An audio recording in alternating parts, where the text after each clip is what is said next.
Welcome back to Rewind of the Living Dead. I am Damon Death Martin. And I'm Patrick Bloodworth Guerra.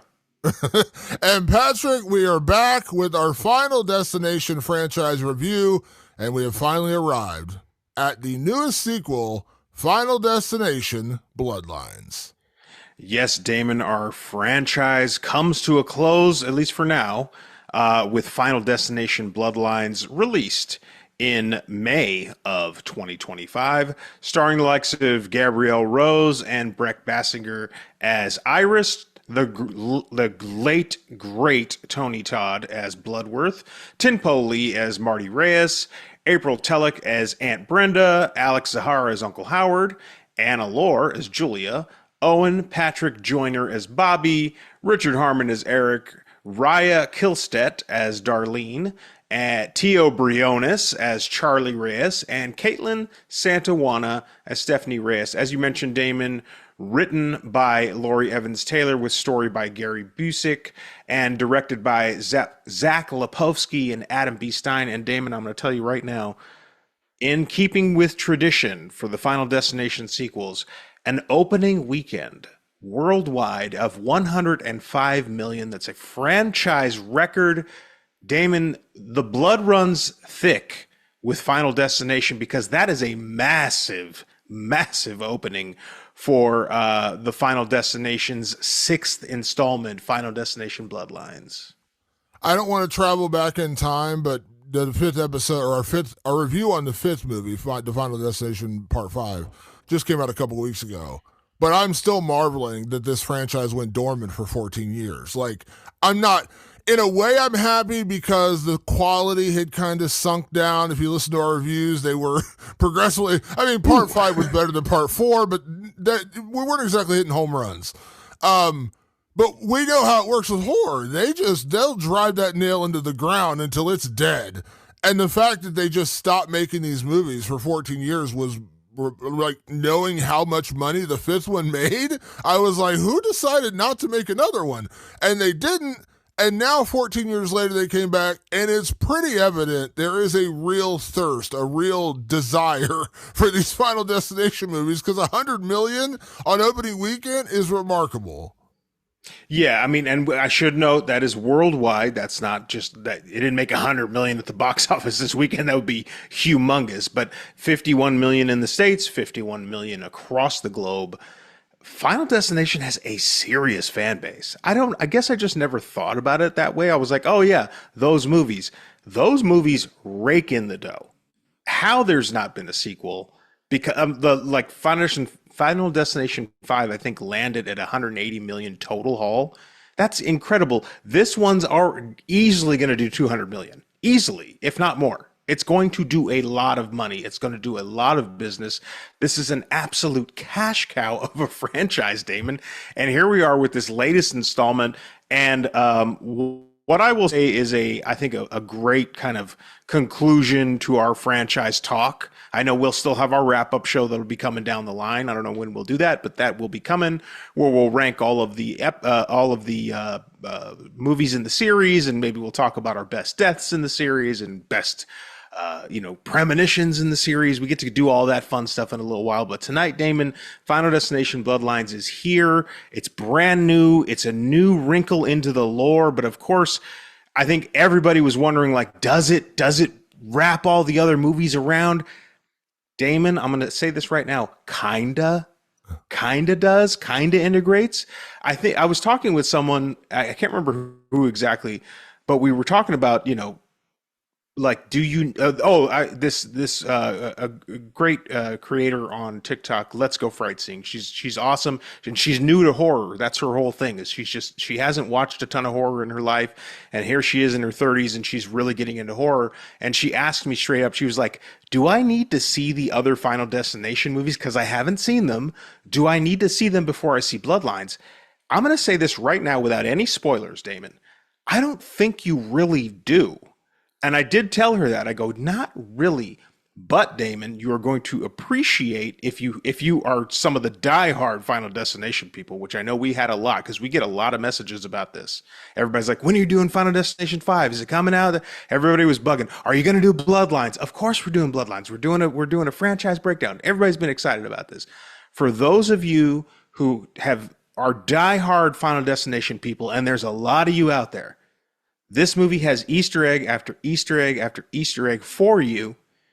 It's very much, Damon, dyed in the wool, 100% bloodline approved, a Final Destination movie. 100%. And I'll say this about, like, do you need to see the other films? I think this one, I think to fully appreciate Final Destination, when I say fully appreciate, I'm talking about like all the Easter eggs, all the little nods, all the appearances, things like that. I think seeing parts 1 and 2 would be the crucial parts. Now, there's a reference to other moments in this franchise, but I think if you want to fully appreciate this movie for everything it references, you need to see part 1 and 2. But I would kind of equate this in a little bit of a way to the X-Files movie that came out years ago in the mid-90s. Not the second one. The second one was terrible, but the first one, the very first X-Files movie. At that point when that movie had come out, I had seen a lot of X-Files episodes, but I wasn't like a diehard X-Files fan, because that's back when TV would do like 23 episodes in a season, so you would just miss episodes occasionally. And I remember sitting down and watching the movie, and I really enjoyed it. And I knew the bare bones of that movie. I knew Mulder, I knew Scully, I knew aliens, and I knew the cigarette-smoking man. That's about as deep as my knowledge of X-Files went. But I loved the original X-Files movie. And while it does have little nods here and there and other characters that pop up and things like that if you are a hardcore X-Files fan, you're going to be, oh my God, it's so cool, they're on the big screen. For me, I knew bare bones, I knew the main characters, the plot, and I knew that one secondary character, the cigarette-smoking man. That was about it. I didn't know much else about the series at that point. And I still really enjoyed the movie. So I think that's kind of where I would go with Final Destination Bloodlines. Like, you don't need to know everything outside of just the general common knowledge of Death's design, which is, that's just the barest of bare bones of these movies. But if you are a diehard fan, if you are a hardcore fan of this franchise, you're going to appreciate it even more, because they definitely give you a lot of nods and a lot of little winks and little moments where you're going to be like, oh, that, and oh, I remember that. It's a pretty well-crafted movie in that way, because it's paying homage to the predecessor without beating you over the head with it, because there are some movies where they're just like bludgeoning you with past facts and past moments and past references, and they don't do that here. But there are nods. There are nice little subtle nods, and I think if you're even I would call myself a casual Final Destination fan. Like, I liked 1 and 2, and that was pretty much all I had really remembered going into our franchise review. So clearly I'm not like a hardcore Final Destination fan. And even I was like, oh, I remember that. Oh, that's a cool little nod. But not to the point where it was just overwrought with these images and moments from the past. So I would agree, you don't necessarily need to know the franchise forwards and backwards to get into this movie. But if you are a fan of this franchise and you have seen the other movies, I think you're going to appreciate this one even more. My personal opinion. Oh yeah, you will. And I already, right after I saw the movie, I started taking in all of the reactions, different reactions throughout social media. And the general reaction was like, everybody was excited. Everybody was like, this is a Final Destination movie. That's even what I posted. My initial reaction was, if you're looking for a Final Destination movie, Bloodlines, you have found one. Like, it is 100% a Final Destination movie. And here's what I wasn't expecting, Damon. You talk about remakes and late sequels that have come a long way. They try desperately to sort of claw at the original material. Like, we saw it with the Halloween reboots from David Gordon Green, your favorite director. He definitely wanted to go all the way back to the beginning. Without any spoilers, I was surprised at how it doesn't do that. It doesn't fall, and that I'm just picking on Halloween. A lot of franchises do this, where they go, you know what, we're gonna shirk everything that came after us, and we're gonna go right back to the beginning and get interested in stuff. I'm not saying anything yet, because that's kind of spoilery territory. What I was surprised at with this movie is how in its DNA, not in the story, but in the DNA, this actually felt more like the later versions of Final Destination. It did not feel like Final Destination 1 and 2. It felt more like 3, 4, and 5. Like, and almost to me, more like 4, honestly. Or, I mean, excuse me, not 4. Everybody's like, wait a minute, didn't you think 4 was the biggest pile of shit? I did, yes. More like 5 is what I mean. It felt a little bit more to me like the spirit of Final Destination 5. I'm not talking story. I'm talking feel. There's a lightheartedness to this movie that I was not expecting. This is probably the funniest Final Destination movie that I've seen, and intentionally so. Yeah, and I think we bumped up against that a little bit with Final Destination 5. I think you and I were just going like, what the hell does this movie want to be? Like, it's trying to be an office comedy and also trying to be a slasher, and it's not doing either of those things well. I would say that Zach Lipovsky and Adam Stein were like, hey, we like what was going on in 5. We just think we can do it better. And you mentioned in that in the intro, in their pitch meeting, they pitched, and at the end of their meeting, they set up on their video one of the directors getting Final Destination, like death came for one of the directors. So clever, and the studio was just like, these guys get it. These guys clearly get it, and they and what I think Lipovsky and Stein did was they said, like, we're not going to try and play that old song. We like the new stuff. We think our audience came with us through this franchise, and we're going to deliver something that can stand on its own, that has a lot of the spirit of the original, and shows you some new tricks. Damon, this movie shows you new tricks. This movie put some things forward, and I've heard mixed reviews on what, and obviously I'm dancing around shit because we don't want to spoil anything yet. But they genuinely wanted to give us something new. I think they did it. It's funny. I would totally agree that tonally this film feels way closer to 5 than it does 1 or 2. But I would say in terms of overall enjoyment of the movie itself and the way they twist and turn and pull the plots apart and the story and actually kind of returning to form of what Final Destination was, being Death's design, that I feel like they accomplished being closer to 1 and 2. Tonally, 100%, this is much more closer to 5 than any other movies. But that was one of our biggest problems with 3 and 4 was they just decided to totally reinvent the genre in a way. Like, they totally decided to reinvent Final Destination and tried not to be Final Destination. Like, they just tried to, like, like, here's a new way into Final Destination, and this is going to work. And it didn't work. It didn't work great. I mean, 3 wasn't terrible. 4 was god-awful. But that was also a lot to do with the effects and everything. I'm not going to re-review that movie. But we said with 5, while it is a very flawed movie in our opinion, tonally, it felt like they tried to get back to what made Final Destination fun, but also kind of brutal, enjoyable, gory, bloody fun. And that's what one and then really shifted into 2. 2 is probably I would say 2 is the ultimate Final Destination movie. It's like the perfect, it encompasses everything all the other Final Destination movies try to do. 1 is more serious, and 1, is an incredible achievement. I love 1, but it feels like 2 is where they're like, we got it right. Like, we just struck the perfect balance of everything we wanted in a Final Destination movie. And then Part 5 tried to get back to that. They added a few different elements. And some of it worked, a lot of it didn't, but there were still, they had something. I think that's what bugged us most about Part 5, was they had something. They just didn't quite nail it. They get it, for the most part, in Bloodlines. Like, they're like, okay, we see what they did wrong, we're going to fix this. And they did. It's a new Final Destination movie.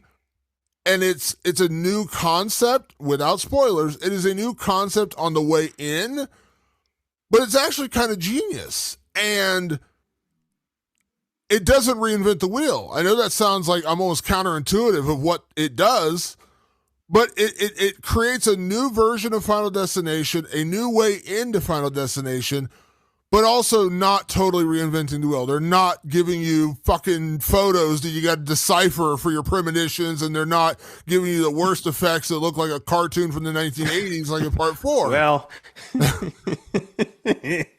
I've got things to say about the effects in this movie. Not all of them are. Some of them are a little Part 4. Some of them are more Part 5. Let's put it that way. They're not all great, but it's still an upgrade from Part 4. But yeah, so I know that sounds counterintuitive. People are like, you're confusing. I'm just saying, like, they gave you a new way in, but they also didn't reinvent the wheel. They knew, like, it's almost like they knew to go up to the line, but they didn't cross the line. You know, they knew to, like, okay, we're going to push the boundaries in Final Destination Bloodlines. We're going to give you some new ideas and some new twists, some new wrinkles in how this whole thing works. But we're not just going to take away the idea that Death's design is that, you know, Death has a design for you and it's coming for you. That is the simplest explanation of what should be every Final Destination movie. Death has a design, and when you avert that design, when you interrupt that design, it comes back around for you. That is the simplest explanation you can give for a Final Destination movie. And in Part 3 and Part 4 and Part 5, they just started getting away from the generalization of that idea, that concept, and it kind of ruined it in a way. Bloodlines gets back to that, but also manages to add in a few new wrinkles.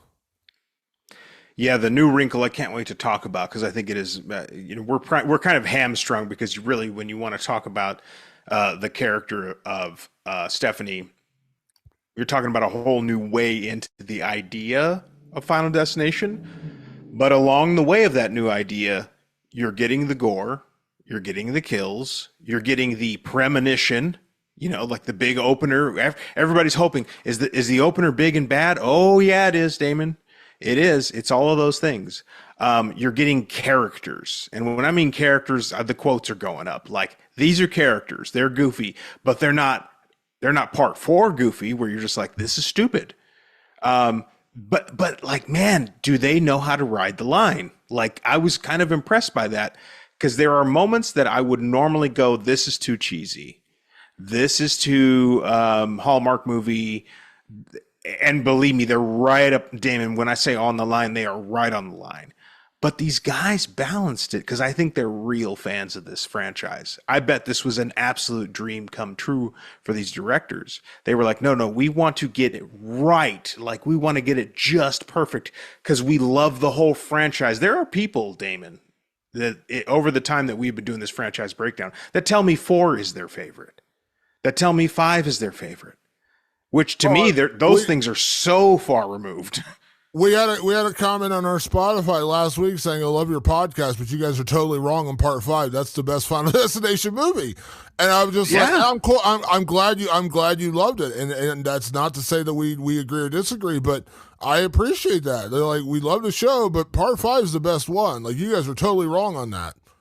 Okay, I get it. There are some really passionate fans for this franchise. Yeah, and they're gonna get what they were looking for. I think that's the main message that I can give you before we head into spoilers, is buckle up. It's a Final Destination movie through and through.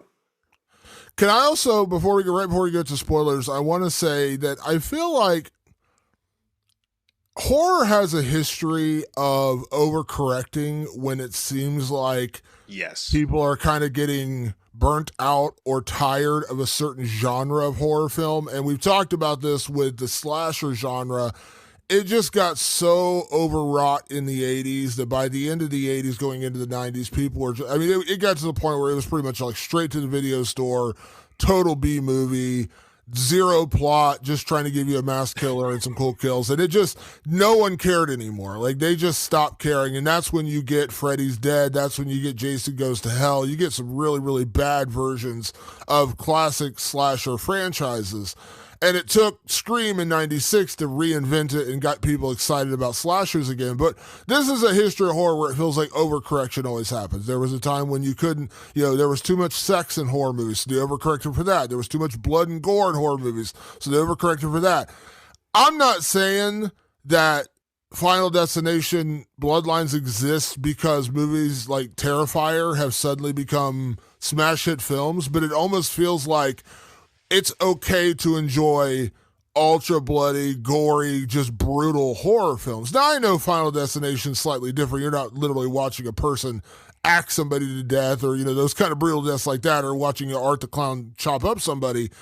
But part of the enjoyment of Final Destination is knowing that the deaths are going to be pretty brutal, just in a different way. Whether you're getting chucked off a roller coaster, or your plane is exploding, or getting hit by a bus, or whatever the case may be. There was always some pretty brutal kills in the Final Destination movies, and I always wondered, in 2011, when that fifth one came out and it made a whole boatload of money, but they just stopped, I wondered, is that overcorrection? Where they just we can't do these brutal kills. We're getting to the point where we need to tame things down a little bit. I don't know. Maybe I'm wrong, but it almost felt like they're just you know what? I think we've had enough. And they just stopped. And then coming back for this year, this movie is, I don't know how to say it, but it's fucking brutal. There's some really brutal moments in this movie. And I was like, yes, this is what Final Destination is. And I understand story is always my thing, and I like it. And I would say overall the story in this movie is pretty good. We'll get into what it actually is and what it all means in spoilers, but I like the way in that they took, and I like the story and the plot and everything was actually pretty ingenious. I enjoyed it really, really well. But ultimately, as we talked about with other sequels, some people don't care about the story of Final Destination. They just want you to introduce death, and death just brutally murders people. When you watch the tanning bed death scenes in part 3, that movie is, plotline wise, is a bit of a mess.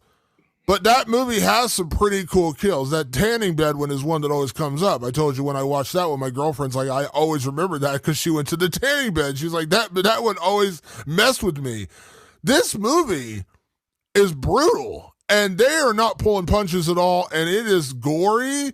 And it is, if you're afraid of gore, you're turned off by gore, you're going to hide your eyes a couple times in this one. I appreciate that they went back to that. Maybe I'm wrong, Patrick. Please, you can totally disagree. It just does feel like we do overcorrect sometimes in horror, where it's okay, we've had enough of that, so we need to move on to this. And I wonder in 2011, have we had enough of these brutal, accidents and decapitations and all these different things? Are we just moving on to, we need elevated horror? I don't know what that is, but it feels like this movie just went back. They're like, you know what? Terrifier's huge. We can lop off someone's head and they're going to enjoy it. Oh, yeah. The fans want more blood and they're going to get it. I think the overcorrection lately has been kind of moving towards quote unquote elevated horror. And I did wonder, I wonder if they're going to really play this serious. They had an opportunity to make sort of a better film. From everything from 3 on, I didn't find to be a high quality film. It really did feel closer to Hallmark on the spectrum than it did to, Hereditary, right? I'm not looking for a Hereditary version of Final Destination. I'm really not. But I was curious. I was like, are they going to go in that direction? Are they going to play with that? And of course, me, Damon. Of course, I stay away from all the trailers. I even stayed away from the teaser. They took a teaser that was very drawn out, that showed basically one long sequence of death coming for somebody inside a tattoo shop. I knew what it was, and I was like, cool, it's over there. I'm not even going to bother with it. I'm not going to see it. I'm not going to check it out. But tonally, they said, no, we're actually not going to overcorrect at all. We're going to double down on what this is. We're just going to get it better. We're just going to do it right. Yeah, 100%. I know I'm using a movie that is a trigger point for me, Patrick, but the people who I hear justifying and saying it's a brilliant movie, when I hear people talk about Halloween Ends, when they're like, they tried to do something different, they introduced this new idea. Yeah. It was a bad idea. That's the problem. Yeah, they try. I'm all for trying something new. I really am. I'm very open-minded. That was a way overcorrection. I think even at this point, David Gordon Green, he has to admit he got that wrong.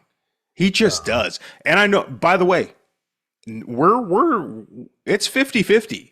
People like Halloween Ends. There's a lot of people who like it. It's not like a little small group of agent provocateurs, Damon, or contrarians. No, there's a large group of people who think Halloween Ends is just fine. It's just not a Halloween movie. You can like it all you want, but it wasn't a Halloween movie. Final Destination Bloodlines, It's a Final Destination movie, unmistakably a Final Destination movie that I really felt like they made it 2 years after Final Destination 5. That's how close it doesn't feel like we took 14 years off. It feels like we picked right up from what we did in 5. We just got a better budget because 5 was a smash hit, so we got a better budget and we executed it in a slightly better way. And the storytellers involved knew to kind of hone certain things that were a little bit muddy in the rest of the franchise. Yeah, and I'm all for coming up with creative stories. I really am. But, you still got to stick to a certain formula if you're making a certain kind of movie. If you're in a franchise, again, it would be like making Friday the 13th and Jason doesn't show up till the final reel. Like, what are you doing? Or Freddy and there's no nightmares. What the fuck are we doing here? Like, what are we doing? That was, to me, Halloween Ends. Like, this just isn't a Michael Myers Halloween movie. You just did not give me that. I understand you're trying to give me a different story and a different way in, and you're trying to elevate. I don't know what better word to use. You're trying to elevate it and give us a different idea. As you said, I'm all for that. But you still got to stick to some sort of a formula in a Halloween movie, and I think that's what Final Destination Bloodlines gets right. Like, it is different. It is a slightly different way in, and it's a creative way in, and it's not perfect. I'm not going to sit here and lie to you and say it's a perfect film. It certainly is not. But it's a Final Destination film. It is truly dyed-in-the-wool a Final Destination film, and there's something to be appreciated about that, where they're like, hold on now, we got to reinvent this genre. We got to totally give you a new way in. We got to... No.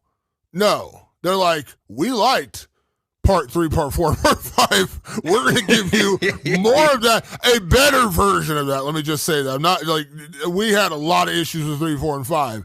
This is their version of saying we're gonna course correct what they did wrong and then use what they did right. Like, we're gonna continue to do the things they did right, and then we're just gonna get the things they got wrong correct. And I think that's what Bloodlines does. Spoiler time, Patrick, would you say? Let's get into spoilers. All right, Patrick. So if you haven't seen Final Destination Bloodlines, it is in theaters right now. It's making all the money at the box office. Horror is killing it this year. Between that and Sinners, it's going to be a very, very big year for horror. So check it out. And you should probably know this, but just in case you don't, this is 1,000% a theater movie. Go see this in the movie theater. This is not a let's watch at home on your TV. This is 110% a theater experience. So go check this out in the theater. If you haven't seen Final Destination Bloodlines, we are going to get into spoilers right now. Also, real quick before we do that, I want to continue to tease. We have a Patreon page launching soon, so stay tuned for that. We are continuing to take your ideas, things you want us to put on our Patreon page. It's going to launch soon. You'll hear more details coming up in the next few weeks. So if you have content, things you want us to do on our Patreon page, just to be clear, our podcast is still going to be totally free, going to be totally available everywhere you currently get it. We're just going to have a few more extras on our Patreon page, and we want you guys to contribute to say, hey, here's what we'd like you to do. We want reviews of non-horror movies. We want more horror reviews. We want Patrick in the shower. Whatever it's going to take for you to tune in, I can do it. We'll give it to you. So, yeah, so let us know. With that being said, Patrick, let's get into spoilers. And should we just get into the plot first to kind of lay out what this story actually is? Damon, to move forward in this franchise, I would like to go back in time. Quite literally, that's what Final Destination Bloodlines does. And to go back in time is to start this movie off, as you say, in your intro, in the 1960s, in what I thought was the Seattle Space Needle. Turned out it's not. It's just some sort of an identical version of the Space Needle that is just this fancy restaurant.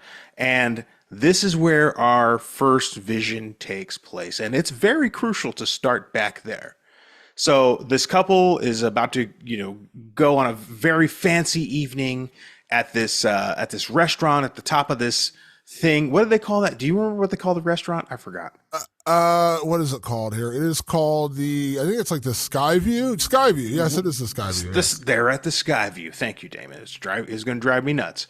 And they're gonna have a little night. And of course, the woman, her name is Iris. Something is off on her. She just seems a little nervous. They go out on the observation deck. There's a little shit out there throwing coins off the top of the sky view. He's trying to impale somebody down on the street with his little coins and shit. And she's just feeling nervous. Something's off. The vibes are off, Damon. And sure enough, shit hits the fan. The floor, which if you've been to the Space Needle in Seattle, right? I have, yes, I have, yeah. Yeah, if one of our listeners has, they got that glass floor that you get to walk on. It's very cool. I love it, and I love Seattle. Shout out to Seattle, one of the best cities in the planet. That glass floor in this instance is the dance floor at the Skyview, and that dance floor is cracking, and she can see it coming. And then there's like an issue with that little coin that little shit's throwing. It gets stuck in a vent, and you can see, Damon, things are building. Things are building. They build into one of the best disasters that I've ever seen in a Final Destination film. When I say shit hits the fan, it gets ugly, it gets gory, it gets nasty. I believe there is a pending world record for the oldest burn walk. Because there's an old lady at the Skyview who gets caught on fire, and this stunt woman did this burn walk, and it's possibly the case that she's going to be the world record oldest burn walk on screen. And as you imagine, this thing that's 400 feet in the air is going to come crashing down, and it comes crashing down, and Iris ends up having an incredible death, and then boom, we wake up, Damon, expecting to see Iris, but we don't. Now we jump right to modern day to a young woman named Stephanie who sits up in bed after having this terrible nightmare about the Skyview, and she's like all fucked up about it, and she's in college, and she's having the nightmare in her college classroom too. This nightmare is recurring. It's getting into her head, and she doesn't understand why. Now she's on academic probation because she can't sleep because she's having these terrible dreams, so her grades are falling. So she decides to take a trip home to talk to her family about this, because the woman in the dreams is her grandma. And so she wants to find out a little bit more about her grandma, who they're very much estranged from. They don't talk to. She goes home, tries to talk to her dad about it and her uncle about it, and they're all like, you know what? Fuck your grandma. She sucks. We hate her. Why? Why would you hate grandma? What? You brought up Halloween Ends, Damon. She finally gets a hold of grandma. Grandma lives not unlike Laurie Strode in Halloween 2018, in a fortified, isolated cabin away from the world, paranoid that something's coming for her. Damon, what's that thing that's coming for Grandma Iris? Death is coming for Grandma Iris. And this is where we get back into the death's design. Iris was the premonition in 1968, and she avoided death coming for her and had a family, had kids, now has grandkids, and she's made it. But how did she make it? Was she's isolated herself to the point of, just complete isolation. She lives in a shack or a fortified cabin, for lack of a better word, like Alex Browning's cabin in Final Destination on crack. Like, it is 100% upgraded from that. And she is basically protecting herself from all ways death can come at her. And around every corner, death is lurking for Iris. And when Stephanie goes home, the only reason she knows, by the way, she's so estranged from her grandmother, she hasn't really met her. The only reason she knows it's her grandmother is because they call her Iris in the dream, and she knows her grandmother's name is Iris, but she never knows why. Her family has never told her why they are estranged from Iris. And the other little wrinkle to throw in here is that Stephanie's mother, who is Iris's daughter, has also left. She abandoned her children when they were 10, when Stephanie was 10 years old. She just left, just upped and left. And so it makes it that much more difficult for Stephanie to find answers, because her dad knows that her mom had a difficult relationship with her own mother, but also her mom just fucking bolted. She just left. So there's that. And then she has an uncle, Howard, who is her mother's brother, so he's a more direct connection. She goes to him looking for answers. Like, what is going on with your mom? Like, why are we so not in contact with your mother? Like, what did she do? Like, did she kill someone? Like, what is going on here? I'm having these dreams that's really messing with me. And it's actually Howard's wife who finally is like, he doesn't like to talk about it. Bad relationship. But she's continuously sent letters. And if you go check in the bottom drawer of the foyer out there, you might see something. And she goes and finds it, and she finds out that more or less, I'm skipping a few steps here. More or less, that Iris has spent years warning her family that death is coming for all of them. And that's been the harbinger of death for all of them. And they just didn't want to live under this cloud of certain death. They're like, what are you doing, Mom? Like, you're just basically telling us we're going to die a horrible death. What is this doing for us? And you come to find out when Stephanie goes to finally, she tracks down her grandmother. She goes to this isolated cabin in the middle of nowhere. Iris tells her the true story, which is she had the premonition. She was actually already on the Space Needle or the Skyview, which I thought was a nice little wrinkle because I thought, like, in the beginning, she's downstairs and she kind of feels this weird vibe, but then she still goes upstairs. When she wakes up in the reality of her premonition, she's already out in the Skyview. So, like, at that point, like, we're already, like, one step away from certain death. You know, she's still on the plane in Final Destination. Like, she's still there. Yeah. And she said she had the premonition, and so she like screams like, the place is going to come down. This place was designed by Art Vandelay. It's the worst architect in history. This place is going to come tumbling down. We got to get out of here. And shit starts to go wrong. Like, it starts to fall apart, but she manages to warn enough people and get them out of there to where even though the place is coming down around them, she saves. Yeah, the floor breaks. She warns everybody the floor's going to break, and then it does. So that makes everybody go, all right, let's evacuate the Skyview, and she saves a few hundred lives. Yeah, and so she survives, and then when she figures out the death's design part, that it's going to come back around for them, after having kids and having a family, she realizes that she is, so to speak, she is the cork in the bottle, for lack of a better explanation. She's what's protecting her family from death because the way death's design works, it kills in order. Now, that's a trope they've carried on since the very first movie. When you're on the airplane, it kills you in the order you were supposed to be killed. So death can't get to Iris's family as long as Iris is alive. She has to be the next one in line. And so she's put the cork in the bottle. She's isolated herself. She's living like the fucking Unabomber out in the woods. And her family's safe as long as she stays alive because it can't get to her. But Iris's concerns are growing because now she's an older woman and death has finally found its way to her through she has cancer. Mm-hmm. So she's going to die. She knows this, and she's desperate to tell them, like, once I'm gone, the genie's out of the bottle, motherfuckers. It's coming for you. And I love that. And what I love about that is that it once again personifies death. It makes death a presence on in the story and not just sort of like a coincidence in the story. No, it's a presence, and it's a presence that she is, like wholeheartedly battling.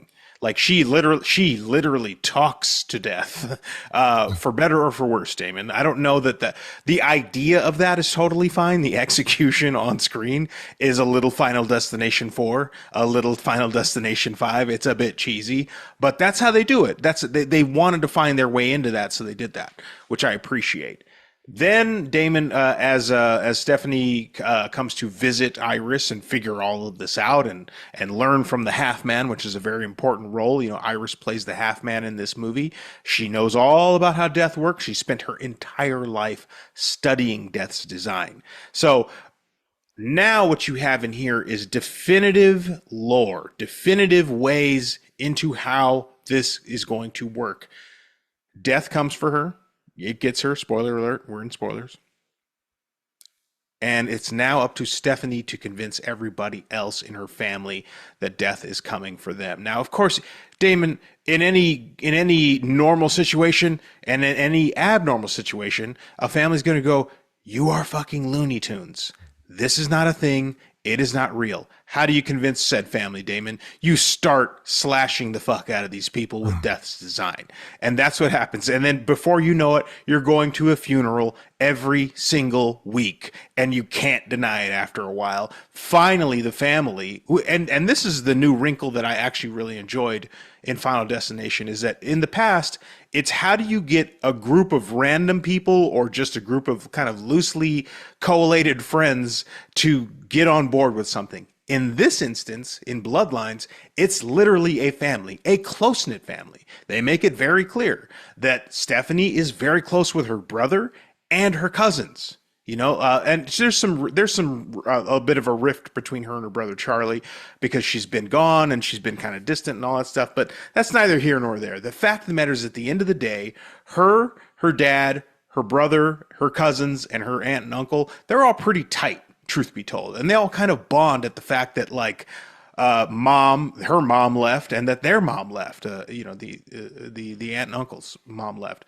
So once the shit hits the fan, they are a family affair. There's none of this like I'll go off and do my own thing, or I'll worry about me and my ex-girlfriend trying to get back together. None of that laborious shit where you have to find a way to make these people come together. They're already together.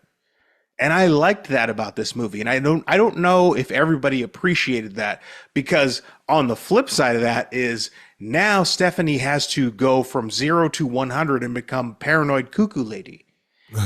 That shit's kind of weird. It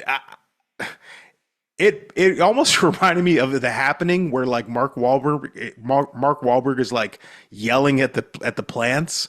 Like, I was just like, this is like, it's weird. I think, Damon, and you tell me, I think they meant it to be weird and kind of stupid. Don't you think? Like, doesn't it seem like they're like, let's lean into the stupidity of this all? It goes from Stephanie thinking her grandmother is a wild old kook to her being her grandmother in about 2.3 seconds. And you're right. You're 100% right. But I kind of loved it in a way. Like, they're just like, let's just not pretend here. Like, it's going to take way too long to convince her. She's just going to go from not believing to full-on conspiracy theory nut. And that's what she does. And I kind of love it. They're just like, let's just not fuck around with this. Let's just get right into it. And Stephanie they flipped the switch on Stephanie, and suddenly she is full-on the paranoid, kooky freak of her family and trying to convince them all they're going to die. And also, you mentioned, I think one of the things that I thought was really nice about this when she really starts laying out Death's design is that, unlike a lot of the other Final Destination movies where our premonition character, Alex, and then was it Kimberly in the second one, so on and so forth, you're saving 5 to 10 people, maybe at most. Like, in Alex's, for instance, like 6 of them. In the second one, I think it's like, was it 7 or 8 of them? But ultimately you're not saving everybody. You save a small portion, but you're just saving like in Bloodlines, when Iris has her premonition on the Skyview, she saves like hundreds of people. And I love the little detail, the little wrinkle, which is it takes Death time. Like, Death is not just like snap its fingers like Thanos in Infinity War and everyone just disappears. It's got to come back around.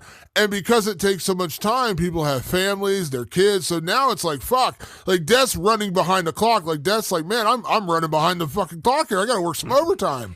So now you got hundreds of people, and all these hundreds of people, like, I don't know, half of them have families now. So it's knocked off people slowly but surely.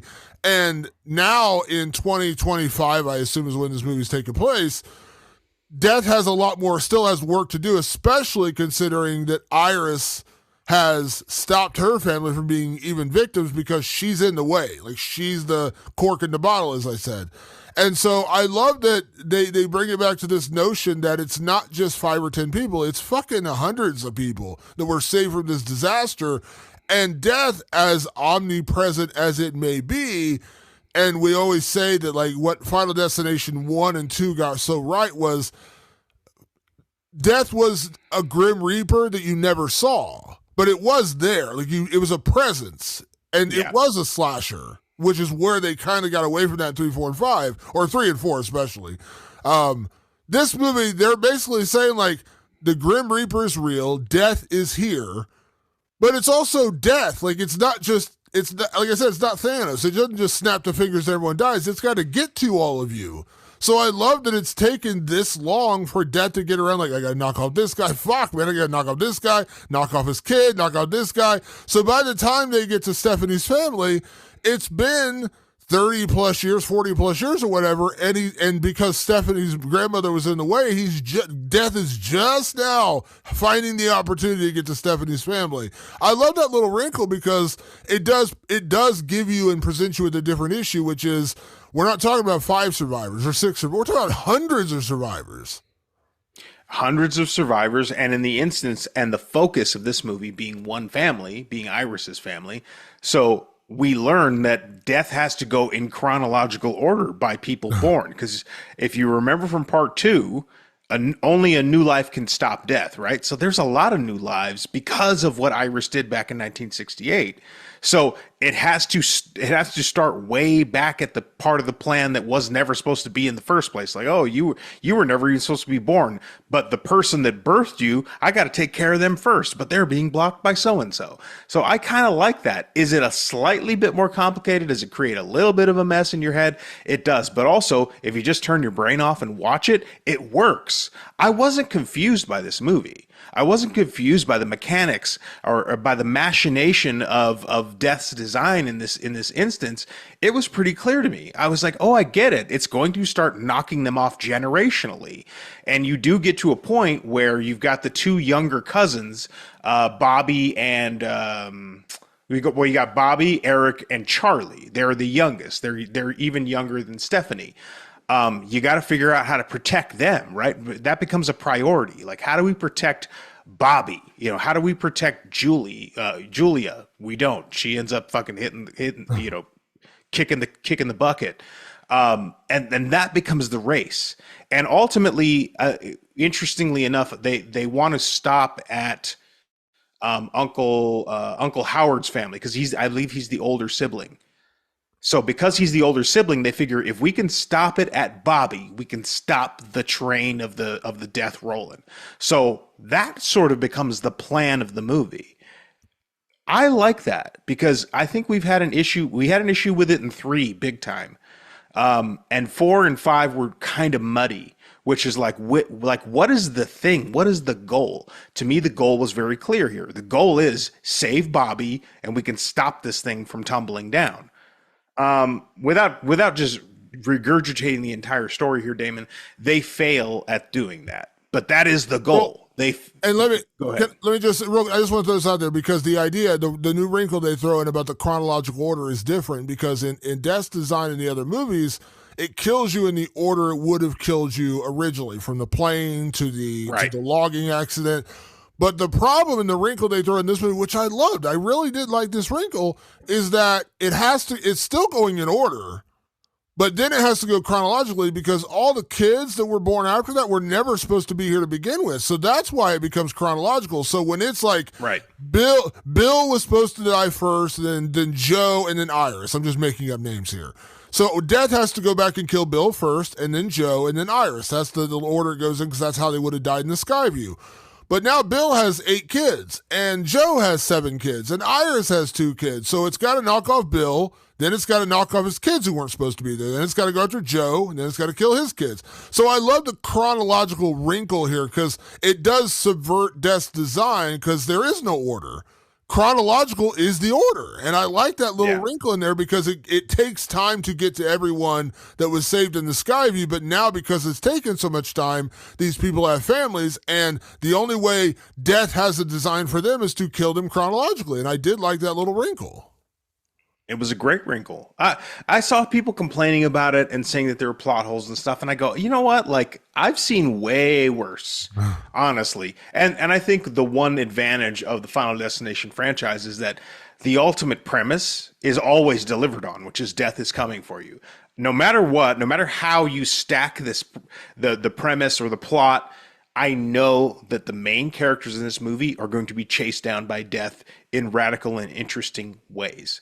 And before we get into categories, Damon, I want to send a little bit of appreciation towards these directors and these writers for finally kind of getting away from the Rube Goldberg machine style killings. They're still there a little bit.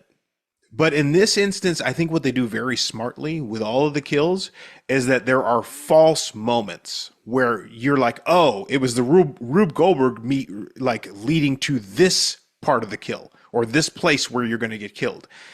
The Rube Goldberg death game gets to that point, and then it subverts our expectations and we move in another direction. That constant subversion in those moments was the new and fresh take here. on the deaths, because listen, everybody's here for the deaths. We all are. That's what it's all about in Final Destination. We're looking for how these people are going to get knocked off. Every time you think you know how somebody's going to die, they die differently. I loved that about this movie. That's high marks for this movie, is the subversion of expectations with how the people were going to die. I thought they did it better here than they have since probably part two. I mean, it does. There are definitely moments where it gets a little coincidental, where it's like, as I always joke going through 3, 4, and 5, like there's always got to be water involved or something falling. Like that's just the nature of Final Destination. Like something has to fall into something else to knock that over and then to turn on a switch to kill you. Or water has to get spilled on an electrical outlet and that sparks a flame and then that knocks over something and that explodes something and that kills you. That has been kind of my knock of the last 3 Final Destination movies. It just gets so many dominoes start falling and it just feels a little ridiculous. And I understand they're trying to make it a little more intricate and they got to get creative and give you a reason to be scared of death's design, but it just gets a little goofy. This movie teeters on goofy for several kills. But, oh, dang, it topples right into goofy. Let's be real. But it does. But they still, like, I think, and you mentioned this before, what got away from this in the later films and that kind of ruined it was they give you back death. They give you back death as a specter. They kind of give you that wrinkle, that little floating, whatever you want to call it, that you see in 1 and 2, where it's like there's something else in the room with you. Like it's not just the spark from the electrical outlet catches something on fire and then that catches something on fire and then something falls. It's not just dominoes falling. You see there's like a specter of death in the air a little bit in this one. And I appreciate they went back to, so even though things do get a little goofy and a little dumb, they still give you a reason for it. Like death is the one pushing the rake over and it falls and then a mower comes over and mows off Uncle Howard's head. They give you a little bit more of a reason here than just everything's coincidental. Last thing I want to mention before we get to until we get to the categories. Can we talk about the ending real quick? Because let's talk about the ending. Classic Final. I mean, if there's one thing Final Destination has continuously got right, even in the bad ones, is you just know there's not going to be a happy ending in particular. Now, they did give you a bit of a happy ending in 2. There was a survivor, which they actually mention in this movie, that Kimberly and the cop are the only ones to ever make it out and continuously make it out alive. But everyone else, from Alex Browning all the way down the line, like they do not make it out at the end. Death always comes back around for you. And we talked about that going all the way back to 1, that giving us that dour ending, that you don't escape death, is pretty strong message in these movies. Like you can escape it for a while, you can get back on a plane to Paris and even fly over there 3 months later.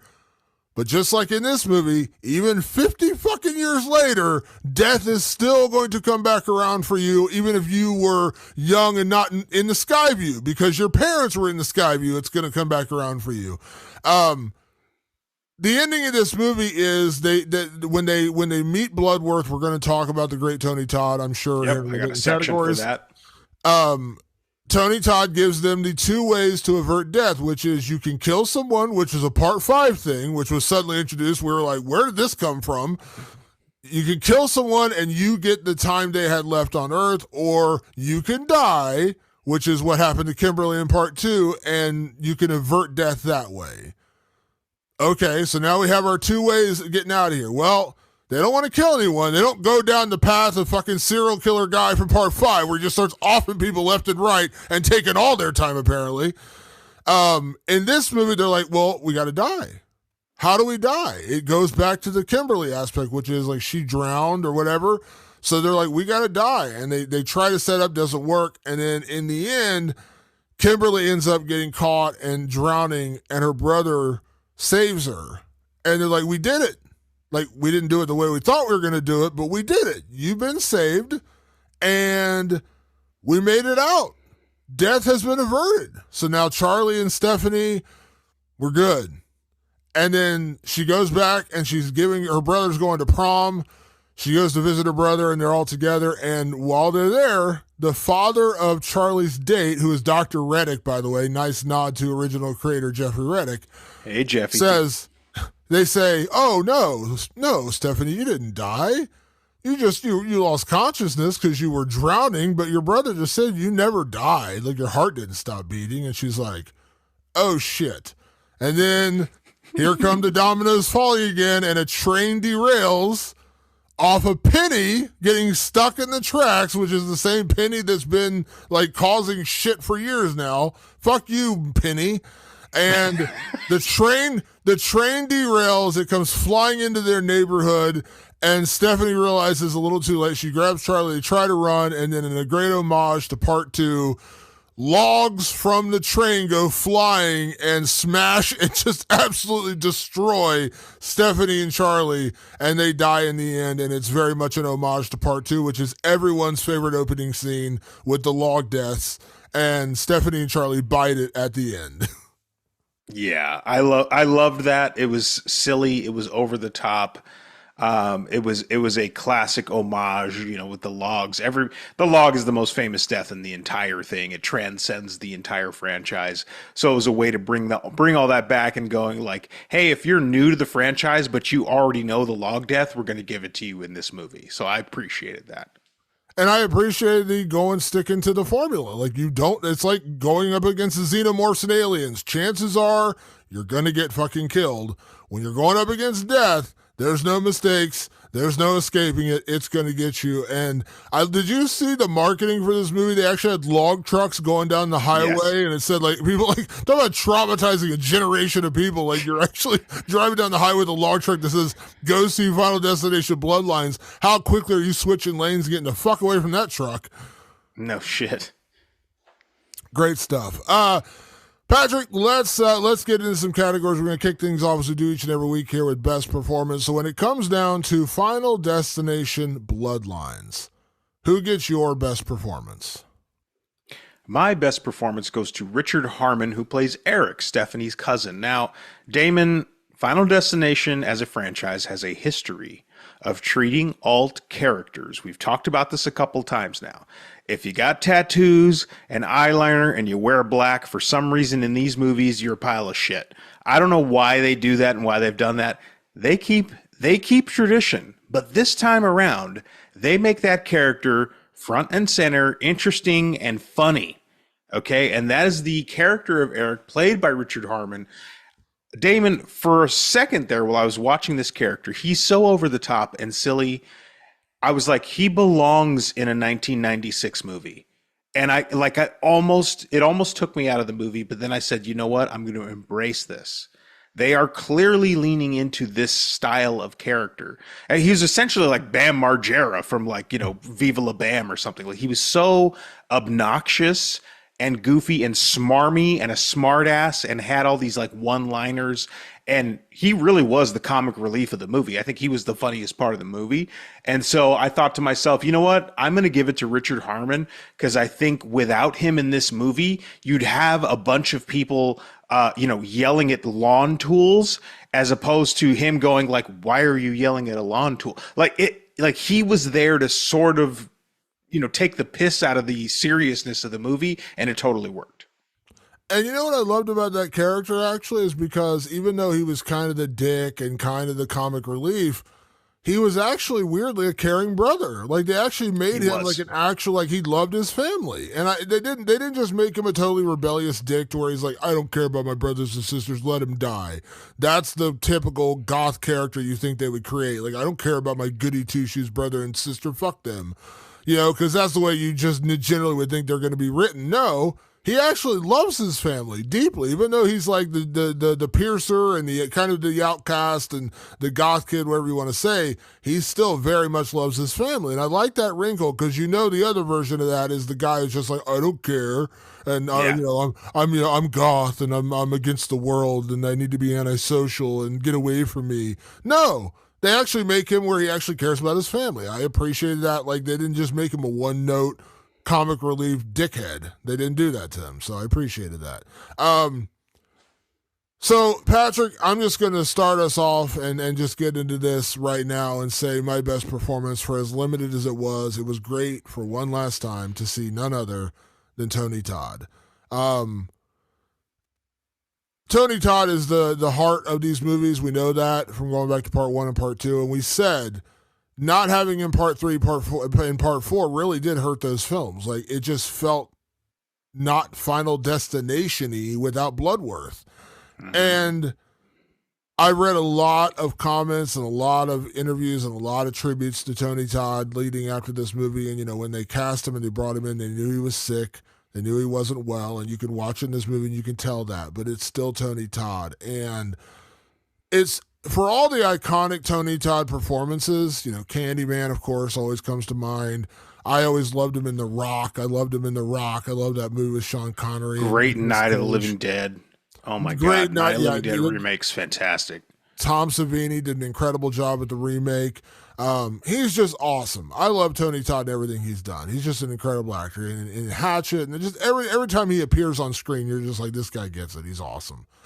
But it was kind of befitting because in a way, even though Candyman is like, I think probably his most iconic role, I would argue for a new generation, it is Final Destination. Because you got to remember, you know, Candyman came out, you know, years and years late. It was, you know, obviously Final Destination was way after Candyman. It almost felt like to this newer generation, he was better known from Final Destination than he was from Candyman. And so for his last performance before sadly passing away, for it to be in Final Destination and having the exit he got in this movie was just perfect. And so, yes, I know I'm cheating a little bit here, and he's only in the movie for maybe 5 minutes, but my best performance has to go to Tony Todd just because we got to see him on screen one last time. It was an absolute pleasure to see him do the thing one more time. We got real lucky because Tony Todd was like a theater level great actor, like a truly great thespian is what you would have called him, and he loved horror. He was a horror guy. I don't know if it's still on there, but Tubi has like a full like Tony Todd collection. Damon, it's B movie after B movie after B horror movie. The man loved horror, and he was part of our community, and it was an absolute gift because he's a talented actor that could have done whatever the hell he wanted, and he did. By the way, he also went off and did a bunch of great, you know, standard non-horror movies as well, and showed off his acting chops. Also on the theater, also in the stage. It was tough not to get choked up during that scene because you know he's gone. We will miss you dearly, Tony. Deeply. 100%. 100%.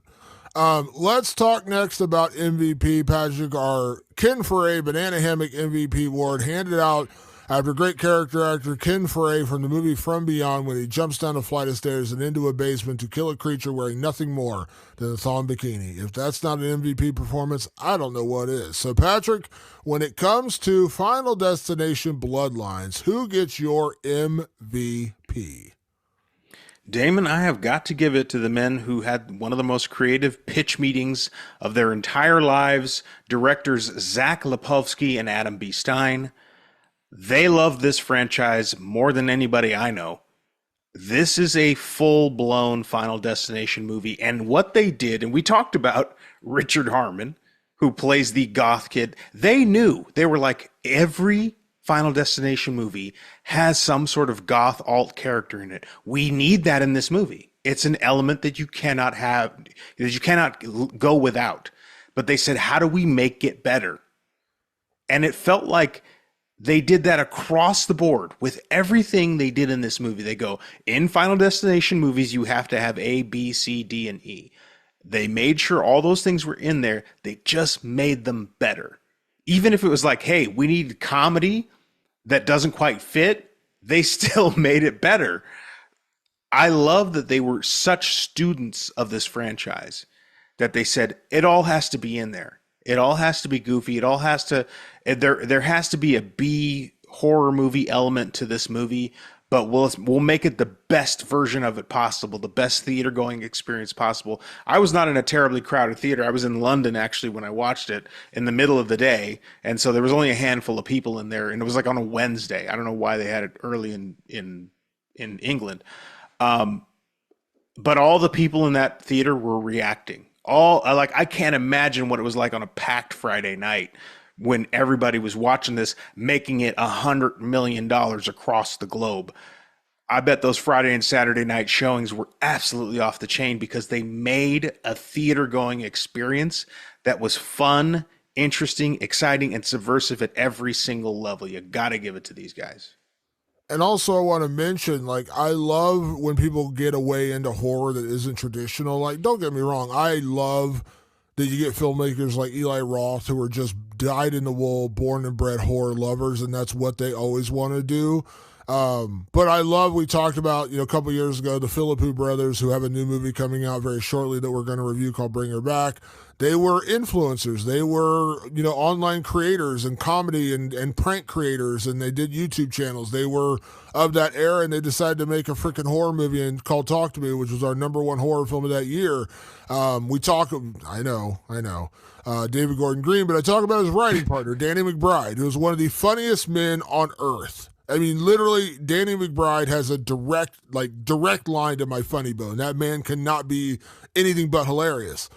But he's actually written some pretty poignant horror films. He's a big horror movie fan. Like, he was developing one of my favorite novels by Grady Hendrix, The Southern Book Club to Vampires. I can't remember the exact title. He was developing that for a show as HBO. He obviously co-wrote the Halloween remakes with David Gordon Green. I hate you.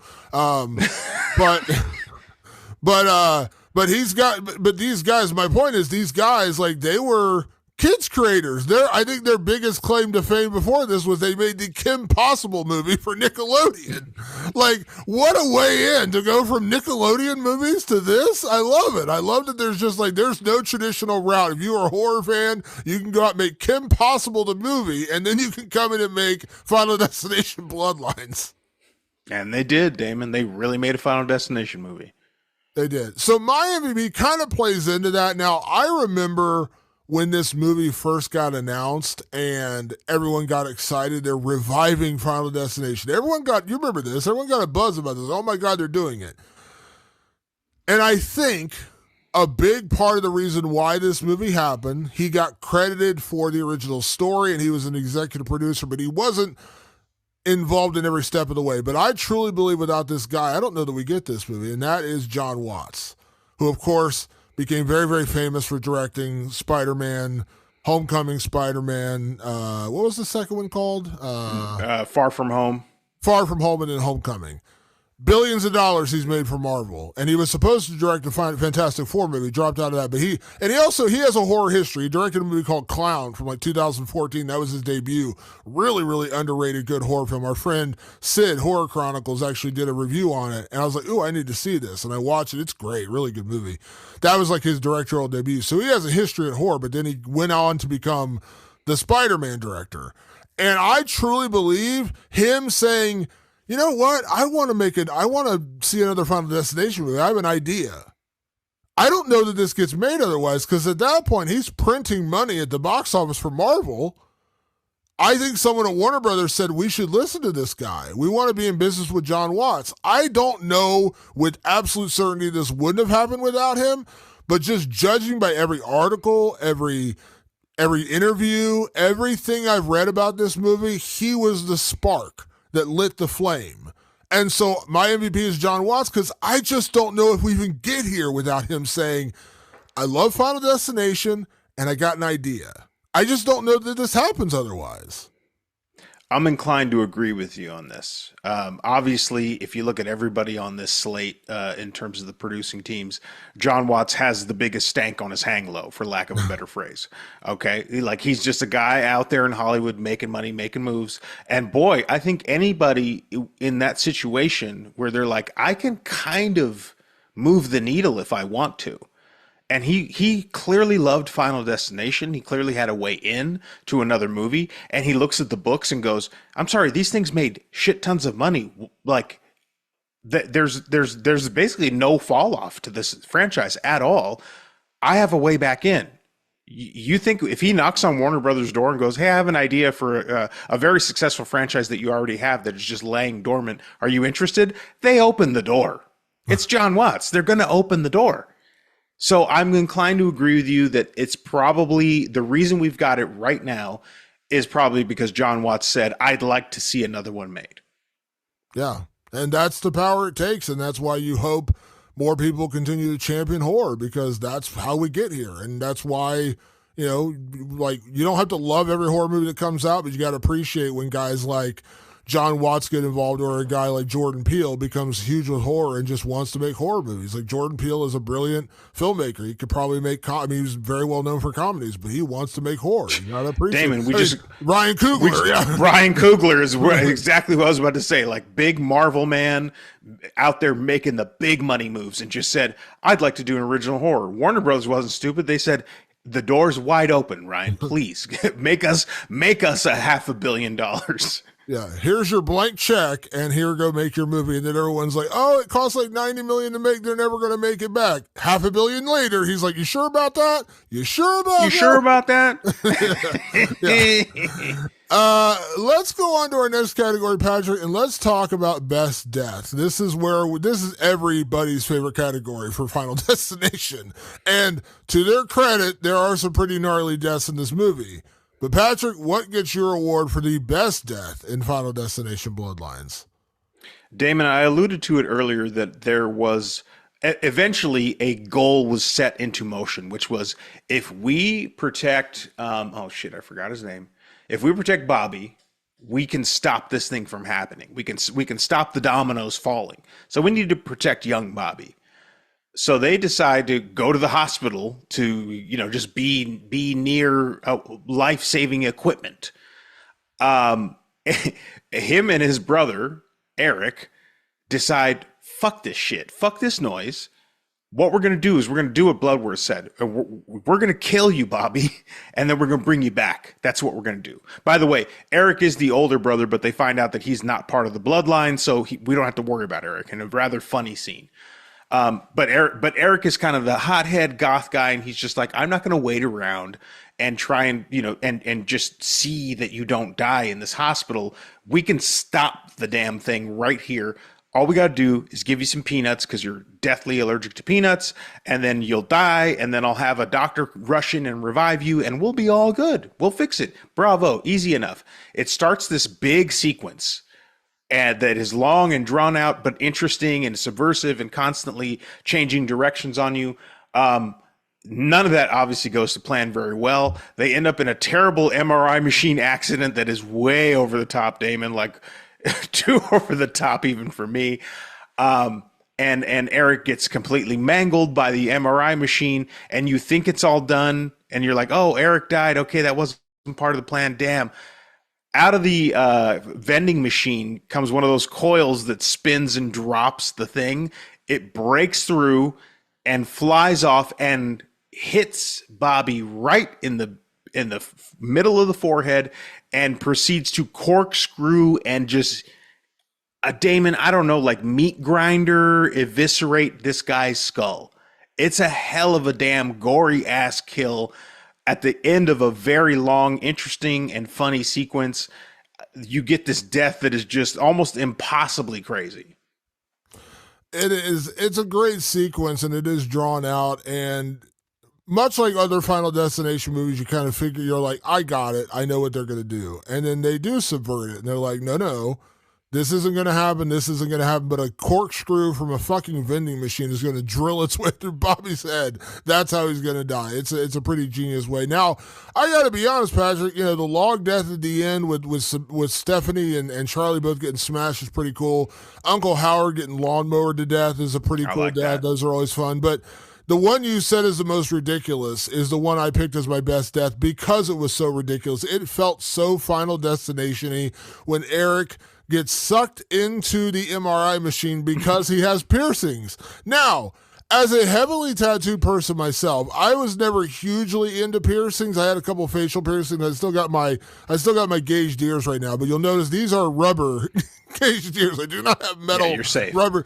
But I loved it because I remember when I had to get an MRI years and years ago, and at that point I had metal hoops through my ears. This is going back, and the doctor's like, "You got to take out everything." And he actually said to me, because they were gauged, but they were smaller gauges. And he's like, now, if you have any other piercings, you need to tell me now. And at the time, even as like a 19, 20-year-old kid, I was like, okay, I get what you're saying. Like, he didn't say like, hey man, do you have a cock ring? But he's like, if you have any other piercings, make sure you pull them out. And I was like, okay, I see what you're saying. So I never have, not that anyone needs to know my personal information, but I've never been into that. But I was like, that scene of Eric being fully clothed, and you see his nipples getting pulled out, and then you realize he does have a Prince Albert. It's just hilarious, and it's just like the ultimate like irony of being a pierced up person, that it just literally pulls him apart because he has the nipples pierced, he has the cock ring, and it just rips him apart into the MRI, and it literally squishes him and crushes him and pulls him. It is ridiculous. It is so over the top and dumb. But I loved it because of using that little wrinkle of the magnet pulling his piercings apart. And like when his pants start getting pulled, you realize he has a cock piercing. I cracked up. I was like, this is just too perfect for this character, how he's gonna die. Yeah, I did love that. I was like, yeah, they did it. Like they went there. I loved it. I loved it, just the simplicity and just the fun of that. Patrick, we're gonna talk next about best line. Now, I'm going to do mine first because mine's jovial and comical, and I wanted to mention it because I fucking died laughing in the movie. And then we're going to get to a much more serious part. Now, you're probably asking yourself, generally we don't do best line for a new movie because we can't pull the audio. I like to play the audio on the show. My line is not that, but I had to mention it because you talked about Eric is the oldest son of Uncle Howard and his wife, but we come to find out that he's not actually Uncle Howard's son. Howard's wife had an affair, and Eric was the result of that affair. And there's a moment, they're in the kitchen, and his mom comes clean, and she's like, I'm sorry, Eric, Howard is not your dad. Your dad is actually, I can't remember the guy's name exactly, I might be making this up, but he's like, your dad is Fred Lipnicki. And Eric is like, him? And then he goes, is that why you always wanted to play catch with me? And I fucking lost it. I cried laughing. Just the hilarity of that moment when he's like, is that why you always wanted to play catch with me?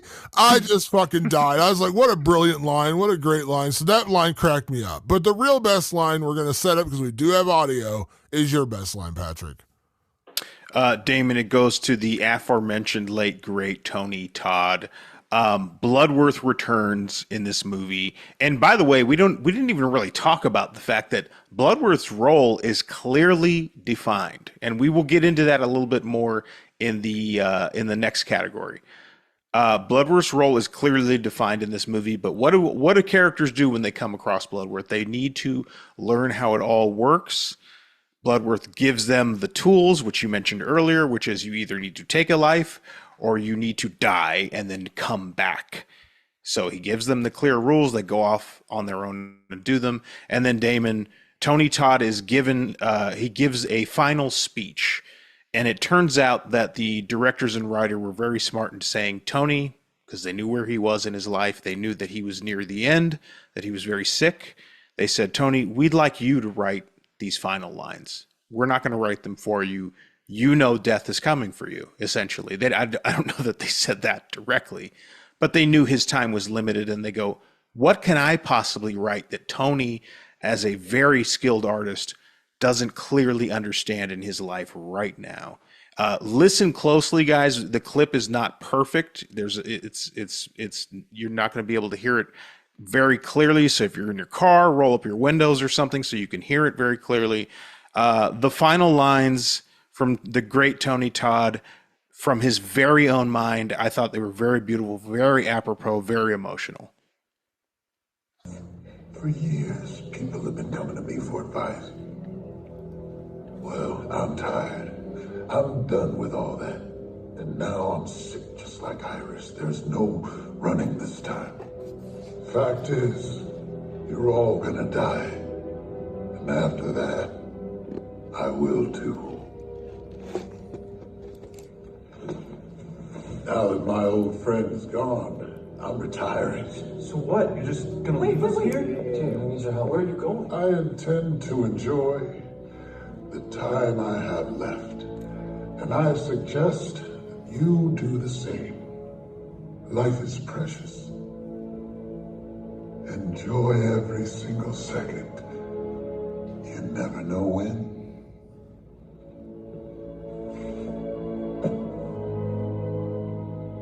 Good luck. So watching the movie, Patrick, it was already tugging at the heartstrings because we knew this was Tony Todd's final performance. But as you so eloquently say with a lot of podcasts, you don't watch trailers. You try to avoid all information with movies. I did the same. I did see the trailer, but that was pretty much it for me. I didn't do any other research outside of obviously knowing this was Tony Todd's final movie. That scene killed me. Like, I was like, oh God, what an emotional scene. Then I got home and I went to Deadline and I read an interview with the directors and they told the story about, you know what, Tony, what would you say to the fans as like your final goodbye? And that was what Tony Todd came up with. Those final lines are Tony Todd's own words. That fucking ripped my heart out, Patrick. Like, I was near tears, like re-listening to that and knowing that was Tony Todd saying, live your life, every moment. I was just like, oh, fuck. I mean, It killed me. It's heavy as hell, man. He knew his time was up and he wanted to give everybody a message. Tony was no fool. He knew the horror community loved him and embraced him. And he just gave us those last words of wisdom. And I begged you. I go, Damon, you got to find the audio. I know that we don't do audio for new movies, but if you find it, we got to use it because it was too important. It was too big of a deal. Tony, we miss you. We will always carry you with us. You'll always be our Candyman. Thank you so much. Amazing. And to that point, our next category, did they give us what we asked for? And this is basically, we talked about this. If you go back to episode 5, we talked about what did we want to see in Bloodlines. Now, my prediction kind of came true a little bit. I said they need to tie it back to the other movies because that's what they got away from in 3 and 4, and they tried to do it in 5 with the prequel idea, which, even though it was flawed and there's a lot of problems with that movie, we both said we liked the prequel idea. We just, some of the elements of it were kind of not working. But the idea of it being a prequel was kind of a cool twist. You actually were very prophetic in saying that we need to know who Bloodworth is because, in the first 2, he's a mortician and he's just giving them advice. And then suddenly in the 5th one, he works for the coroner's office and we're like, and he has whole new advice. He's got a whole new wrinkle to the desk design. And we're like, what the fuck's going on here? Like, why do they keep changing the rules here? And you said we need to know who Bloodworth is. Well, Patrick, they gave us the answer. Would you like to tell our audience? I assume everyone here has seen Final Destination at this point, but who Bloodworth actually is, and was that a satisfying conclusion to his story? Satisfying is up for debate, but the definition of who Bloodworth was conclusive this time. Finally, we knew. Now, I predicted, maybe he is the harbinger of death, or at least death's herald. Maybe he is some ethereal or otherworldly being. And they shirked all of that, Damon, and I'm actually glad they did. I liked what they chose to do here. Let's go all the way back to 1968, to Skyview Restaurant. Iris is in that restaurant. She gets nervous. She goes back behind the curtain. There's a band playing. She's throwing up. The lead singer of the band sees her and she goes, honey, what's wrong with you? You're pregnant, aren't you? Turns out she is. She's pregnant with Uncle Howard. And she notices a little boy sitting there. I hope it's not Uncle Howard because Uncle Howard's her Uncle Howard's her son. She's pregnant with Uncle Howard, right? She's pregnant with, yeah. Okay. The way you said it was like the way you said it was like it was Uncle Howard's child is the way. I meant she was pregnant with Uncle Howard. However I said it, yeah. Yeah. But she notices a little boy with that singer, and it's a young little boy, and that boy is one of the people that saved that day because of her premonition, and they become close. They know each other for the rest of their lives. They know each other, and she refers to him as JB, and Stephanie goes on the hunt for this JB because JB knows something. JB is one of the survivors. JB is John Bloodworth. He is not a harbinger of death. He's not death incarnate. He is just one of the survivors who has, during that entire time since 1968, kept in contact with Iris and understood how death works. He understands right alongside her. He just had a different life than her. He just chose to sort of embrace the idea of death. He became a coroner. He became a mortician and all that stuff. He's somebody who is fascinated by it because of what he knows, because of the fact that he knows he cheated death all those years back. And very importantly, Damon, he gives us definitive rules this time. Now we know, okay, like these are the final words of Tony Todd. You either take someone's life or you die and come back. These are the only two ways to beat death's design. There's no other way. That's it. There was like a weird muddy way for a while where it was like a new life and okay, ignore all that. What you just need to know is those two things. And so from here on out, this character of Bloodworth has given us the definitive rule set, and we don't have to worry about how it works anymore. You want to beat death, you got to do one of those two things. So I'm happy about that. The only other thing I had in there was I wanted death to feel like a character again. And indeed, in this movie, for better or for worse, Damon, death is indeed a character again. I could have used a little bit less of talking to death, like, hey, there you are, you old son of a bitch, coming after me again, are ya? I could have used less of that. But it was a way to emphasize that death is indeed there. Death is a presence in the room, not just a coincidence because I sneezed and it spun a lamp and that lamp turned on a switch that short-circuited, that turned on. None of that. Like death is having a hand in everything that's going on. He's vicious, he's malicious, he's insidious, he's back. So I really loved and I think it was actually, his name was William John Bloodworth, because I think they said William Bloodworth was his name, William John Bloodworth, and they called him JB, and so that was his nickname as a kid, and so that's how she knew him as JB, and we always just knew him as Bloodworth, which I like the wrinkle. The reason why I loved the origin story and the exit for William John Bloodworth for the great Tony Todd was my biggest fear, and I may have mentioned this either off the air or during our podcast, about my only worry about him being the harbinger of death is knowing, sadly, this was his final film, and knowing that if he's like this ethereal spirit, when they do another one, which at this point, come on now, they're going to do another one, he can't be. They're going to do another 10. Yeah, so it kind of ruins it. Like if he's this ethereal, undying spirit, it kind of ruins it if like suddenly he's a different character in the next one, right? Like it's just like, oh, you want Tony Todd to be the guy. This one subverts that. It goes away. Maybe they had the idea, maybe the original idea was for him to be the harbinger of death, but knowing that Tony Todd was sick and they're like, we know this is going to be one of his final roles. They obviously didn't know at the time it was going to be his final role, but they're like, we got to give him a satisfying exit. And the fact that they made him that little boy in the Skyview who gets saved by Iris, and then he becomes the one person in Iris's life who believes her, who believes that she knows what she's talking about, that actually this was death's design, that death is coming for them. He was the one person in her life who actually believed her and followed the rules, that he makes it to the end and then says, I'm now in the same situation that Iris was. I'm sick. I'm not going to make it, but I'm going to live my life to the fullest, to the last drop, and I'm not going to stop until death really does get me. So that's all you can really do.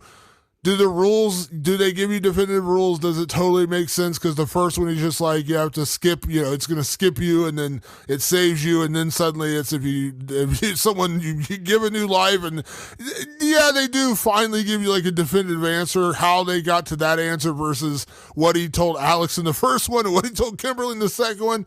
We could debate that all day, but they did give you the final two rules. You either have to kill someone, which was part 5, or you have to die and come back, which is the answer we eventually got to in part 2. Not that that's what Bloodworth told him. New life is what he said. I guess if you want to really wrap your brain around it. But maybe they just recognized that they were a little muddy about it, and they were like, let's just say it so clearly here that we know the rule from here on out. But I loved the definition of his character, because they're not trying to say some ethereal spirit. They're not saying he's the harbinger of death. And they gave him such a satisfying conclusion to say, much like Iris, he knew eventually death was going to come around for him. And that exit speech was just perfect and beautiful and poignant. And he's just a man who survived for the last 50 some odd years because Iris saved him. Sadly, he's gone, but he lived a full life because of her and because he believed what she believed. And so I loved it. And as I said, I loved the simplicity of it, and they gave it back to the beginning of this movie and not he's the angel of death, because he can't be in the next one. That would be my biggest problem, is like you're going to make him this creature or whatever you want to call it. He can't be in the next one. This was perfect. This was the perfect exit for Tony Todd. This is a rare instance, Damon, where I'm happy that I was 100% wrong, and I'm happy with the choice they made. I think the choice they made makes the best sense for the franchise going forward. Yeah, and by the way, you had a great idea, but I think given what we know, yeah, it works out better this way. Yeah. Next category, Patrick. Good Lord, do we know the answer to this one? Remake, sequel, or leave it alone. This is the category where we take whatever movie we're reviewing and we say, should they remake it, should they sequelize it, or leave it alone? Patrick, can I assume they're not going to wait another 14 years to make another Final Destination movie?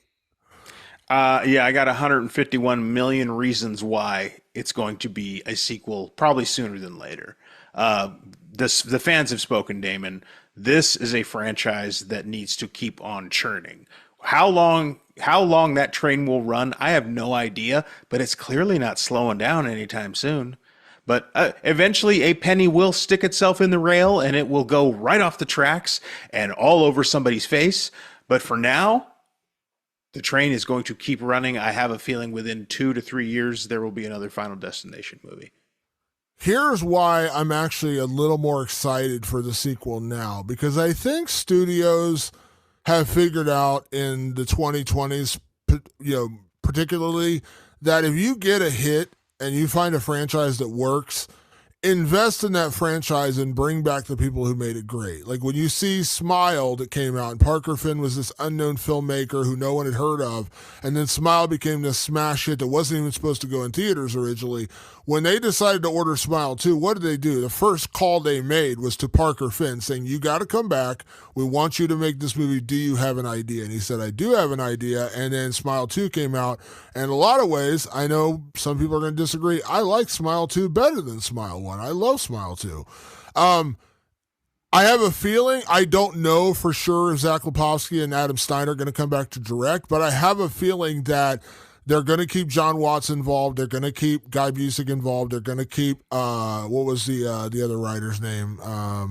Laurie Evans Taylor. Laurie Evans Taylor. Like, they're going to keep some part of this team intact to make future sequels, because I think a huge part of the problem was sequels in the 80s and even in the 90s and even in the 2000s was they're just like, well, you don't want to come back, we'll just go to somebody else. Like Saw became that for a while. We're like, oh, we're not going to get James Wan to come back, but we're going to fucking get the next guy. Now, there are still some good Saw sequels, but at some point they're just like, we need a movie. You're not available. Who's the next guy on the fucking Rolodex? And I think that they figured out, just like with the Scream sequels and other sequels, for better or worse, with David Gordon Green, fuck him, they're going to let the filmmakers who love it stay involved. So if they do make a sequel, and I think they will, John Watts is probably going to have some involvement.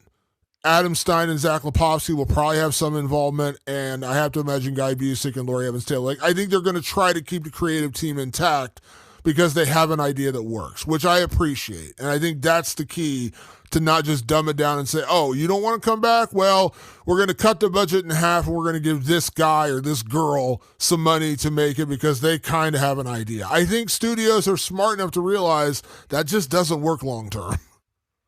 It doesn't. Now, I'm pretty sure any one of those people are probably going to stay on an executive producer role because, believe me, Damon, they don't care who's not available. The studio will continue to push forward as long as they own the property. And so, by the way, the people in that creative team, they'd be silly not to, because clearly this thing makes money. Clearly you want your percentage of a Final Destination movie. It's going to make money.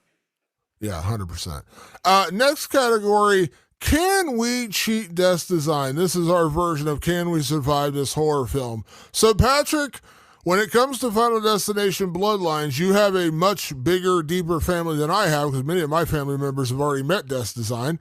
For you and me, are we surviving Death's Design? Damon, I'm going to say something controversial here. I think with regards to Final Destination Bloodlines, you and I would survive. Why? Well, one, we're not related, but let's pretend like we are. Two, we are not bumbling dopes. As much as I love the characters of Eric and Bobby, I mean, they were like right out of like the Three Stooges kind of stupid. Like the ideas they came up with, really everybody in the movie was like not coming up with great ideas. And that was the part of the movie that felt kind of weird. That and like the kind of bad CG. There was a lot of bad CG in this movie. Like, not the worst ever, not Final Destination 4 bad, but bad, like worse than 5, like honestly. But like there was a lot of dummy logic. Like, I think a good horror movie, your characters are making good decisions and things don't work. In this situation, they're not making good decisions and it's also not working. So it's kind of that part of it's kind of weird. This is by no means a perfect movie. It's just perfectly a Final Destination movie. And so I think we're a little savvier than this family in particular. So I think we're making it out. So I'm going to disagree only because I just said earlier in the show that ultimately you just can't escape death. Even if you are smart and you have the best of intentions, even though I despise the way that they decided to kill off Alex Browning in part 2, which, according to Jeffrey Reddick, the creator of the show, in his mind, Alex is still out there somewhere. So I'm believing I'm with Jeff on this one. But even if you're that guy who believed it and did everything to safeguard yourself from death, even it comes back around for him, I think that's the key. Just like this movie, like they think they defeated death, that Stephanie died, and then the train derails and they get smashed by the logs. The only reason I'm saying, like, even as smart as we are, as much as we can subvert it, we could be Iris, where she made it 40 years or whatever, but eventually it comes back around. I feel like this is the xenomorph of movies. You just can't escape death. So I feel like even if we made all the right decisions and we didn't stand in an MRI with a cock ring, we're still not going to make it out of this movie alive. Damon, I'm willing to bet we end up being grandpas in this franchise. That's what I say. I think the people in these franchises are too dopey. I can live with being a grandpa before I bite it like Iris does. That's what I'm saying. I think we end up a little bit. We're just way down the line. No one can beat Death's Design, but we're way down the line compared to the characters in these movies. Yeah, they do not make the smartest decisions. Patrick, final category, instead of Is It Scary, because this is the perfect category for these movies. Is it Final Destination-y? And we make that word up on this podcast. So Patrick, Final Destination Bloodlines. Is it Final Destination-y? Unless you've had the podcast on mute the entire show, you know the answer already. This is a perfect Final Destination movie. It's a perfect sequel to Final Destination 5, weirdly. Like it's literally just carrying on with the ridiculousness, with the gore, with the kills, with the creativeness. Like I think it's gotten more creative, where it was kind of losing steam in 4 and 5. This is a full-blown Final Destination movie, Damon. I said it in the beginning and I'm saying it now. It is 100%, and it kind of reminds me of just sticking to the formula. And I know your favorite franchise, I don't know why I use that as an example, but Friday the 13th at its best was campers having sex and making really dumb decisions and getting hacked to pieces by Jason Voorhees. Now, sign me up. Can that get a little old at times? Do you have to reinvent the wheel a little bit? Sure, you have to get to part 7 with Tina. By the way, we lost, of course, the great actor who played that role. Fuck. It absolutely kills us in that one. And we both like 7, by the way. That's your favorite, and I actually really enjoyed 7. They introduced a new wrinkle with Tina being the telekinetic. And then you start going off the rails when you travel into fucking Manhattan and you try to do Jason Goes to Hell. And you can argue about how good or bad Jason X was going to space, but they try to do different things. But ultimately, the formula of Friday the 13th, when it's at its best, sticks to the very simple premise of camp counselors or people at a camp doing stupid things and getting hacked to pieces by Jason Voorhees. Final Destination Bloodlines sticks to the Final Destination formula. Death is coming. You have to try to stop it, and ultimately, you're pretty much fucked either way you try it. And the new wrinkles they introduced, much like Tina being the telekinetic, the family, people lived 50 years beyond that, and now it's taken death a lot longer to get through the family tree, and now it's chronological versus the order they were supposed to die because it has to get to those people in that order. I like the little wrinkles, little differences, but people are still making dumb decisions. They're still getting hacked to pieces by MRI machines or coils going through their head or a fucking lawnmower or whatever it is. So yes, the long answer is this is 100% final. This is Friday the 13th, Part 7. It was different than Part 4, Part 5, but they did it in a way that really worked. That's what Final Destination. I know I'm using your series, Patrick. I'm saying this is Friday the 13th, 7th-esque. It very much is. It very much is. If you had to spoil the whole movie and just listen to our opinion, you just walk away knowing that this is indeed a Final Destination movie through and through. And if you love the franchise, you are going to love this one. 100%. All right, Patrick, that is our episode for this week. We'll be back next week with another edition of the show. Of course, as always, check us out on all your favorite podcast platforms, Apple Podcasts, Spotify, and, of course, over on our YouTube channel. Just search Rewind of the Living Dead. Even if you don't watch us on YouTube, it really does mean a lot if you can like and subscribe us over there. Always helps with search results and the algorithms. So help us beat Google and give us some search results and like and subscribe to our podcast over on YouTube. You got questions, comments, movies you'd like us to review, your opinion on Final Destination Bloodlines. We'd love to hear this. Hit us up on email anytime, rotlivingdead@gmail.com. That's rotlivingdead@gmail.com. Or you can find us on social media. We are Rewind of the Living Dead everywhere on Twitter/X, Facebook, and of course on Instagram. I think we get the most messages on Instagram, but hit us up anywhere. But you can find us, just search Rewind of the Living Dead. We try to post clips. We also post news and reviews from the website, rewindofthelivingdead.com. And you can always go over to the website as well to find the podcast each week. We post it over there on rewindofthelivingdead.com. And if you got questions and you want to hit us up personally, you can also do that. You can find me on social media at Damon Martin, and you are? At Director Patrick. And a big thank you, as always, for everyone tuning into the show. We'll be back next week with another edition of Rewind of the Living Dead. Avoid Death's Design. Thanks for tuning in, and we'll see you then. Peace.